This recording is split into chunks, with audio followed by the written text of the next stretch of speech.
blessed and happy day, everyone. Amid the many issues that we have come across each day, let us pause for a while and talk about the Values Restoration Program of the Civil Service Commission, specifically that of faithfulness. Values Restoration Program is a public-private program that refers to the initiatives undertaken by the Council for the Restoration of Filipino Values, which aims to establish a graft-free and value-laden society. I am Karen. I will be sharing with you some thoughts about faithfulness. Ano nga ba ang pagiging tapat?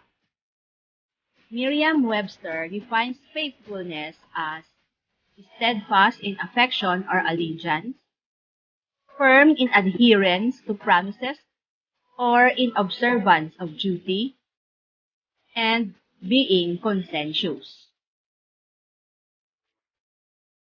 Further, Collins Dictionary refers to faithfulness as being faithful to a person, organization, or activity, remains firm in their belief in them or support for them. For dictionary.com, faithfulness is the fact or quality of being true to one's word or commitment as to what one has pledged to do and professes to believe. In terms of interpersonal relationship, faithfulness is a lasting loyalty and trustworthiness in relationships, especially marriage and friendship. That is, the fact or quality of being dedicated and steadfast in performing one's duty, working for a cause and others. At this point, allow me to share with you the 6 character traits of faithfulness from the First Baptist Church, Webster. First is the commitment. Commitment, pangako, is an internal act, an act of heart and mind, of dedicating oneself to something or someone. In the world of work, it is doing responsibly and religiously your job. In the biblical sense, it is dedicating oneself to the Lord, His kingdom, and His will. Second is love, pagmamahal. Ano nga ba ang pag-ibig o pagmamahal? According to Dr. Scott Peck in his book, The Road Less Traveled, love is the will. So it's not a feeling that comes and goes. It's a will to extend oneself for the purpose of nurturing one's own and another's spiritual growth.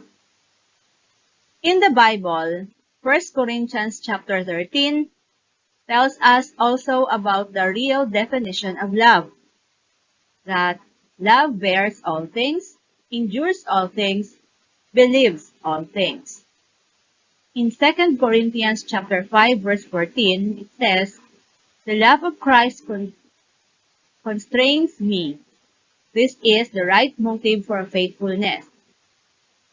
Paul stated that the love that Christ demonstrated on the cross was the motivating factor of him staying the course that God laid out for him. The love needs to grip our hearts and minds to move us to stay our course. The third character trait of faithfulness is long-suffering, pagtitiis. It means to put up with for a long time. This shows in dealing with difficult people and circumstances. In the Bible, 2 Corinthians chapter 6 verses 3 to 6 state that giving no offense in anything, that the ministry be not blamed, but in all things approving ourselves as the ministers of God, in much patience, in afflictions, in necessities, in distresses. Ephesians chapter 4 verse 2 states that with all lowliness and meekness, with long-suffering, forbearing one another in love. The fourth is patience, pagiging mapagpasensya. Patience is a calm temperament which bears evil without murmuring or discontent. The act or quality of waiting long for justice. Perseverance, consistency in labor, the quality of bearing offenses and injuries without anger, revenge, or retaliation. Hebrews chapter 12 verse 1 says, that wherefore, seeing we also are compassed about with so great a cloud of witnesses, let us lay aside every weight and the sin which do so easily beset us, and let us run with patience the race that is set before us. Another character trait of faithfulness is endurance, pagiging matatag. Endurance means a continuing on under pain or distress without yielding to the pressures. 1 Peter chapter 2 verse 19 says, for this is thankworthy, if a man, for conscience toward God, endure grief, suffering, wrongful. And lastly, steadfastness.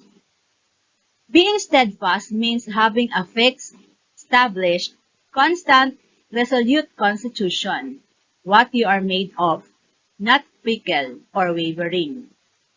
The Bible says in 1 Corinthians chapter 15 verse 58, therefore, my beloved brethren, be steadfast, unmovable, always abounding in the work of the Lord, for as much as you know that your labor is not in vain in the Lord.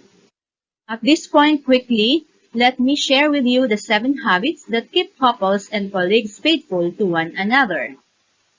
Number 1 is be honest about what you need. This is assertive communication. People around will never know what you need unless you tell them.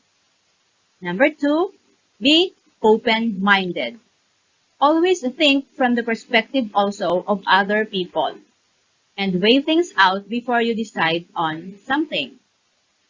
Number 3, be mindful of not putting down others. You cannot go up by stepping on others. Praising others may also inspire them to look at the beautiful side of you. Number 4, share experiences together. Masayang nakikipagkwentuhan. Talk therapy allows you to air out what's within you, and at the same time, you deepen your friendship with each other. Number 5, keep your relationship to your loved one a priority. Time is love. Your partner and family members are more important than anything else in this world. Find time to be with them while still possible. Number 6, always respect yourself and your partner or co-worker. Respecting others could mean getting along with them harmoniously even if you don't have the same principles or you have a different point of view about some things or issues. And lastly, number 7, don't get complacent. Be vigilant. Don't get complacent means as persons we are ambivalent, so we are basically good but have a tendency to do evil. So we do not have to be complacent, we have to be vigilant while being trusting at the same time. These are all for the value restoration topic on faithfulness. Thank you for being with me in this session. Manatiling malusog at ligtas ang lahat. God bless us all. His faithful.